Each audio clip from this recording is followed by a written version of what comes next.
వస్తున్నాం, ఇక్కడికి బయలుదేరి వస్తున్నాం. పిల్లలతో పాటు నిరసనలో పాల్గొనాలా.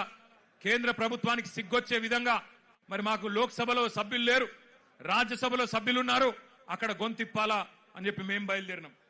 బయలుదేరితే విచిత్రం, మధ్యలో కాంగ్రెస్ వాళ్ళు మాకు అడ్డం వచ్చింది. నాకు ఆశ్చర్యమైంది. మేం కొట్లాడుతుంది మోడీ ప్రభుత్వం మీద, బీజేపీ మీద. మధ్యలో ఇక్కడ చోటాబాయికి ఏం వచ్చిందో నాకు అర్థమైతలేదు. నీకేమైందిరా నాయన? నేను మోడీనంటే ఈ కేడీగాడు ఎందుకు ఉలిక్కి పడుతున్నాడు మధ్యలో? నేను మోడీని అంటున్నా. మోడీ తప్పు చేసిండంటే నీకేంది రోగం? మధ్యలో యూత్ కాంగ్రెస్ వాళ్ళు వచ్చి నా కారుకు అడ్డం వచ్చిండ్రు. పోలీసు వాళ్ళు సంపుడు చంపి తీసుకుపోయాను మంచిగా. నేనేమంటున్నా అంటే, ఏం జరుగుతుంది ఈ దేశంలో? నువ్వు రావు, ఢిల్లీలో రాహుల్ గాంధీ పోయి ప్రధానమంత్రి ఇంటి ముంగట కూర్చుంటే ఈ నల్లమల పిల్లి పోయి కొడంగల్లో దాక్కున్నది. ఢిల్లీకి పోలే ఈడ పోయి దాక్కున్నాడు. అరే మీ మహేష్ గౌడ్ పోయి రాజ్భవన్ ముంగట ధర్నా చేసిండు. కనీసం ఆయన కొద్దిగానే రేషం ఉన్నది. నువ్వే ఆడున్నావు, కొడంగల్లో దాక్కున్నాడు. పోయి కొడంగల్లో మళ్ళా గట్టిగా ఇంకా విచిత్రం చెప్తా మీకు. కొడంగల్లో పోయి ధర్నా చేసినట్టు చేసిండు. రాహుల్ గాంధీని అరెస్ట్ చేసిర్రు, వెంటనే ఇడిచిపెట్టాలి, మావునికి దెబ్బ తాకింది, గింతంత గీర్కపోయింది, అయ్యో చాలా అన్యాయం జరిగింది అని బాధపడుతున్నాడు. నేను అడుగుతున్నా రేవంత్ రెడ్డి, ఏమన్నా కొద్దిగా సోయుందా నీకు? నీకు కూడా ఒక బిడ్డ ఉంది, నీకు కూడా మన్మడున్నాడు. నీ బిడ్డను ఇవాళ అక్కడ పిల్లల్ని కొట్టినట్టు కొడితే ఊకుంటావా ఒక తండ్రిగా? కనీసం రేషం లేదా? పిల్లలను గొడ్డులను కొట్టినట్టు కొడుతుంటే కనీసం స్పందన లేదు నీకు. ఢిల్లీ దాకా పోయి మరి మీ నాయకుడితో కూర్చునే ధైర్యం కూడా లేదు నీకు. ఇంకా మీదికెళ్ళి మోడీ గారిని, ధర్మేంద్ర ప్రధాన్ గారిని ఇవాళ ప్రధానంగా యువత డిమాండ్ చేస్తున్నది. జవాబు చెప్పండి అని చెప్పి మోడీ గారిని, ధర్మేంద్ర ప్రధాన్ గారిని అడుగుతుంటే మన చోటాబాయ్ ఈయనేం అడుగుతుండేరికేనా? కేసీఆర్ కేటీఆర్ తప్పటిదంతా. ఎక్కడ దొరికినవయ్యా నువ్వు? నాకు అర్థం కాదు. దేశమంతనేమో మీ నాయకుడు రాహుల్ గాంధీతో సహా మోడీ, ధర్మేంద్ర ప్రధాని ఇద్దరు రాజీనామా చేయాలని వాళ్ళు పెడుతుంటే నీకు కేసీఆర్ తప్ప ఇంకొకరు కళలో కూడా ఇంకొకరు యాదికి రాక మానరిగా నీకు. ఆ వెనకటికి ఒక సినిమా ఉంటుంది. ఆ సినిమాలు ఇంతకుముందు వచ్చేటప్పుడే మా అన్న ప్రశాంత్ రెడ్డి అని చెప్తున్నాడు. అదేంటది? కుక్క కథ కదా. చిన్న పిల్లగాడు ఒకడు ఉంటాడు, వాని ఏం అడిగినా లాస్ట్కి ఏమంటే నాకు కుక్క కావాలి అంటాడు. అట్లా ఈయన కూడా అంతే. ఇక ఆయన నిద్రలో లేపు, ఈ ముఖ్యమంత్రిని నిద్రలో లేపు. అదో సినిమా పేరట, చిత్రం అట. అది చిత్రం, వీడు విచిత్రం. అంటే నిద్రలో లేపి అడిగితే కూడా కేసీఆర్ కేసీఆర్ కేసీఆర్. అరే నువ్వు ముఖ్యమంత్రి వీరా నాయన, కొన్ని ముఖ్యమైన పనులు చేయి. సిగ్గులేని మాటలు మాట్లాడుతున్నాడు. అదేదో పేపర్ లీక్కు నాకు సంబంధం అంట. మోకాల్కు బోడిగుండికి ముడిపెట్టుడంటే ఇదే. నేను చెప్పిన, అయ్యా రేవంత్ రెడ్డి నీకేమన్నా సిగ్గు శరం ఉంటే నువ్వు చెప్పినాం లేదా? లేనోనికి ఏం చెప్తామంటారా? అంటే బాధ ఎక్కడ అనిపిస్తుందంటే, నేను నిన్న లీగల్ నోటీస్ పంపించిన. ఒరే నువ్వేదో మాట్లాడినావు, నిజంగా నీ దగ్గర ఏమన్నా రుజువు ఉంటే చూపెట్టరా అయ్యా. చూపెడితే నిజంగా రుజువు చేస్తే ఇదే ఇందిరా పార్క్ కాడ ఇగో ఇదే పిల్లల మధ్యన అవసరమైతే నన్ను ఉరిది కానీ ఇష్టం వచ్చినట్టు మాట్లాడి గా పిల్లల మనసులు మలినం చేయకు. లేనిపోని బదనాములు పెట్టి రాజకీయంగా సలిమంటలు కాచుకునే ప్రయత్నం చేయకు. నీకు చేత కాదు, దమ్ము లేదు. ఢిల్లీకి పోయి మోడీని ఎదిరించే దమ్ము నీకు లేదు. ఎందుకు? నీకు భయం. నీ పాత కేసులు, బ్యాగుల పైసలతో దొరికిన కేసులు బయటికి గుంజుతారు, లోపలికి నూకుతారని భయం. మరి కొట్లాడటం కొట్లాడిని. మాకు దమ్ముంది, తెలంగాణ తెచ్చినోళ్ళం, ఢిల్లీ మెడలు వంచినోళ్ళం, మాకు దమ్ముంది.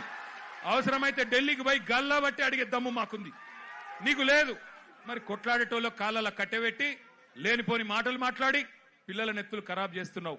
నేను ఒకటే అంటా ఉన్నా, చాలా మంది తమ్ముళ్ళు అడిగినారు నన్ను, అన్నా మీరు ఢిల్లీకి పోవచ్చు కదా, జంతర్ మంతర్ పోవచ్చు కదా, ఇక్కడ ఎందుకు అన్నారు. నేను వాళ్ళకు ఒకటే చెప్పిన, మేము జంతర్ మంతర్కు పోయి మా జెండాలు పట్టుకొని మీ ఎజెండాను హైజాక్ చేసడం కరెక్ట్ కాదు. మీరు కరెక్ట్ కొట్లాడుతున్నారు.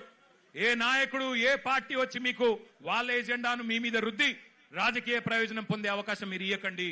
మీరు ఇండిపెండెంట్ గానే కొట్లాడండి. మీకు ఎక్కడోళ్ళం అక్కడ, మీకేం కావాలో చెప్పండి, పక్కకుండి మేము సహాయం అందిస్తాం. మీకు అవసరం పడితే కేసులు అయితే కొట్లాడతాం, ఎక్కడిదాకంటే అక్కడ కొట్లాడతాం, పార్లమెంట్ లో కొట్లాడతాం, అసెంబ్లీలో కొట్లాడతాం, శాసన మండలిలో కొట్లాడతాం. కానీ మళ్ళా జంతర్ మంతర్ దగ్గర రాజకీయ నాయకులు జమైతే మళ్ళా మొత్తం ఇష్యూ హైజాక్ అయిపోతుంది, ఇష్యూ ఆగమైతుంది. మోడీకి సందు దొరుకుతుంది. ఎందుకు సందు దొరుకుతుంది? మమ్మల్ని తిట్టేందుకు సందు దొరుకుతుంది. పిల్లలందరూ కాంగ్రెస్ ఏజెంట్లు, బీఆర్ఎస్ ఏజెంట్లు అని అనవసరంగా తప్పించుకునే అవకాశం దొరుకుతుంది. అందుకే అందులోకి పోతలేం. మేము ఇక్కడే హైదరాబాద్ నుండే మరి మోడీ గారిని ఇక్కడ ఉండే బీజేపీ నాయకులను కూడా ప్రశ్నించాల్సిన అవసరం ఉన్నది.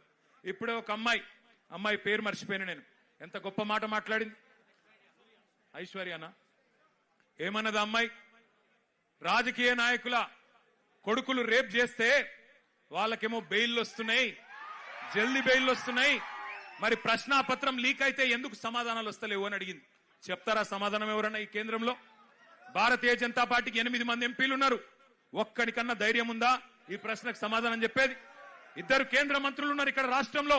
ఒక్కరికన్నా ధైర్యం ఉందా సమాధానం చెప్పేది? మాట్లాడితే దేశం కోసం, ధర్మం కోసం. ఏ దేశం కోసం, ఎవడి ధర్మం కోసం? ఈ పిల్లలు దేశభక్తులు కాదా? ఈ దేశం వాళ్ళు కాదా? హిందువులు కాదా కొట్లాడుతున్న పిల్లలు? మరి వాళ్ళకు అన్యాయం జరుగుతుంటే మీకు కళ్ళకు కనబడతలేదా? ఇదేనా దేశం కోసం, ధర్మం కోసం అంటే? అందుకే అడగాల్సిన అవసరం ఉన్నది, నిలదీయాల్సిన అవసరం ఉన్నది, ప్రశ్నించాల్సిన అవసరం ఉన్నది, గల్లా వట్టి బజార్లకు గుంజాల్సిన అవసరం కూడా భవిష్యత్తులో వస్తుంది. తప్పకుండా వెనుకకు తగ్గకుండా పోరాటం చేయవలసిన బాధ్యత మన మీదనే ఉన్నది. మీ అందరికీ, పిల్లలందరికీ నేను చెప్పేది ఒకటే. కేసీఆర్ గారు 2001లో పార్టీ పెట్టినప్పుడు తెలంగాణ తెస్తా నేను అని చెప్పినప్పుడు ఎవరు నమ్మలేదు, ఎవరు విశ్వసించలేదు. ఈ బక్కపల్సన ఆయనతో ఏమైతుంది, ఈయనతో ఏమైతుంది అన్నారు. చాలా మాటలు మాట్లాడిరు, చాలా ఇష్టం వచ్చిన ఇన్సల్టులు చేసిండ్రు. మీతో ఏం కాదన్నారు. మగల ఉట్టింది పుబ్బల పోతుంది, ఈయన గాలికి ఊపితే ఎగిరిపోతాడు, ఈయనతో ఏమైతుంది అన్నారు. కానీ కేసీఆర్ గారు అందుకే మనలో ఆత్మవిశ్వాసం నింపడానికి ఆయన ఒక పాట కూడా రాసిండు స్వయంగా. ఏం రాసిండు అందులో? సిపాయిల తిరుగుబాటు విఫలమయ్యిందని, సిపాయిల తిరుగుబాటు విఫలమయ్యిందని అనుకుంటే వచ్చేదా దేశానికి స్వాతంత్రం? రాజీలేని పోరాటమే విజయం సాధిస్తుంది, ముమ్మాటికి తెలంగాణ రాష్ట్రం వచ్చి తీరుతుంది. ఇది కేసీఆర్ రాసిన పాట.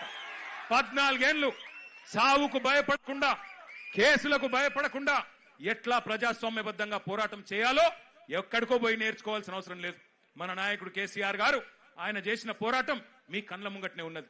సావు నోట్లో తలబెట్టి తెలంగాణ తెచ్చి ఢిల్లీ మెడలు వంచి 2 ఎంపీలున్నా ఢిల్లీ మెడలు వంచిన నాయకుడు మనకు ఆదర్శంగా మన కళ్ళ ముంగట్నే ఉన్నాడు.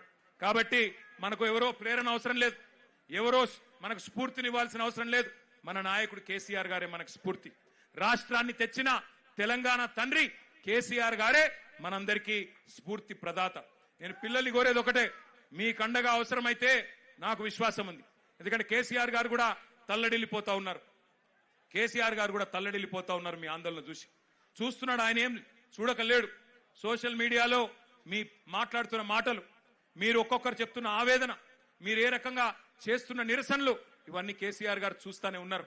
అందుకే అవసరమైతే కేసీఆర్ గారు కూడా తప్పకుండా మీకోసం, మీ భవిష్యత్తు కోసం గతంలోనే చెప్పినట్టుగా ఆయన కూడా he will rise to the occasion. ఆయన కేసీఆర్ గారు ఈ రోజు కాదు, కరోనా టైంలోనే చెప్పిండు, ఇండియా రియాక్ట్స్. కేసీఆర్ చెప్పిన మాట ఇవాళ మీకు ఒక తీరుగా అనిపిస్తుండొచ్చు, కానీ India will react. India has that ability to react. పిల్లలు భారతదేశ భవిష్యత్ నిర్మాతలు, వాళ్లే ఈ దేశాన్ని కాపాడుకుంటారు, వాళ్లే ఈ దేశ ముఖ చిత్రాన్ని మారుస్తారు. తమ భవిష్యత్తు కోసం అవసరమైతే ఎంత దాకన్నా పోతారు. India has that ability to react, India has that ability to respond అనే మాట కేసీఆర్ గారు 6 ఏళ్ల కిందట చెప్పిండ్రు.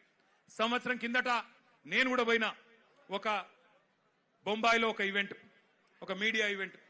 అక్కడ మీడియా వాళ్ళు అడిగిరు నన్ను, నేపాల్ ఏమో జరుగుతుంది కదా, జెన్జీ ఉద్యమం జరుగుతుంది కదా, భవిష్యత్తులో భారతదేశంలో కూడా జరిగే అవకాశం ఉందా అని అడిగింది. నేను చెప్పిన ఎస్, భారతదేశంలో పిల్లల ఆకాంక్షలు నెరవేరకపోతే, వాళ్ళ ఇష్యూస్ అడ్రస్ చేయకపోతే, వాళ్ళ ఆవేదన అర్థం చేసుకోకపోతే, వాళ్ళకిచ్చిన హామీలు నెరవేరకపోతే ఇక్కడ కూడా తిరుగుబాటు వస్తుంది అని చెప్పిన. చెబితే అప్పుడు నవ్విండ్రు, వీనికేం తెలియదు అన్నారు. కానీ ఇలా చూస్తున్నారు కదా, సంవత్సరం తిరగకుండానే నాయకుడు లేడు, నాయకత్వం లేదు, రాజకీయ ఎజెండా లేదు. కానీ వేల సంఖ్యలో ఇవాళ కాక్రోచ్ల మాదిరిగా భారతదేశమంతా కదిలి కాక్రోచ్ అని ఇన్సల్ట్ చేస్తే ఇలా అవే కాక్రోచ్లు ఢిల్లీ మీద దండయాత్ర చేస్తా ఉన్నాయి. వాళ్ళకి రాజకీయం లేదు, వాళ్ళు కోరుతున్నది ఒకటే ప్రధానమంత్రి ప్రశ్నలకు సమాధానం చెప్పాలి. మొదలేమన్నారు వాళ్ళు? ధర్మేంద్ర ప్రధాన్ రాజీనామా చేయాలి అన్నారు. ప్రధాన్ జీ ఇస్తిఫా దో అన్నారు. ఇవాళ ఏమంటున్నారు? ప్రధాని అప్నా మూఖోలో అంటున్నారు. ప్రధానమంత్రి నువ్వు నోరు తెరువు, నువ్వు మాట్లాడు, నువ్వు ఎందుకు చెప్పవని అడుగుతున్నారు. పిల్లలు సూటిగా అడుగుతున్నారు. ప్రధానమంత్రి గారు, परीक्षा पे चर्चा करने वाले प्रधानमंत्री जी परीक्षा लीक पे क्यों नहीं चर्चा करते हो? परीक्षा लीक మీద ఎందుకు మాట్లాడవు? పరీక్ష మీద చర్చ అంటావు, పరీక్ష పే చర్చ అంటావు, పరీక్ష లీక్ల మీద ఎందుకు మాట్లాడవు అని ప్రశ్నిస్తా ఉన్నారు. అట్లాగే ఈ పిల్లలు అడుగుతున్నారు, ప్రధానమంత్రి గారు విశ్వగురువు, నువ్వు విశ్వగురువు కదా, మరి ఎందుకు నోరు విప్పుతలేవు, ఎందుకు మాట్లాడతలేవు అని అడుగుతున్నారు. పిల్లలు అడుగుతుంటే గర్జిస్తుంటే గర్వంగా అనిపిస్తున్నది. ఏమంటున్నారు? మీరు యుద్ధమే ఆపినా అన్నారు కదా, రష్యా యుక్రెయిన్ యుద్ధమే ఆపినోనివి పిల్లల కన్నీళ్ళు ఆపలేవా, పిల్లల మీద జరుగుతున్న దాడులు ఆపలేవా ఢిల్లీలో అని అడుగుతున్నారు. సమాధానం చెప్పే సత్తా ఉందా కేంద్ర ప్రభుత్వానికి? సమాధానం చెప్పే ధైర్యం ఉందా ఈ నాయకత్వానికి నేను అడుగుతా ఉన్నా. ఇవాళ నోటి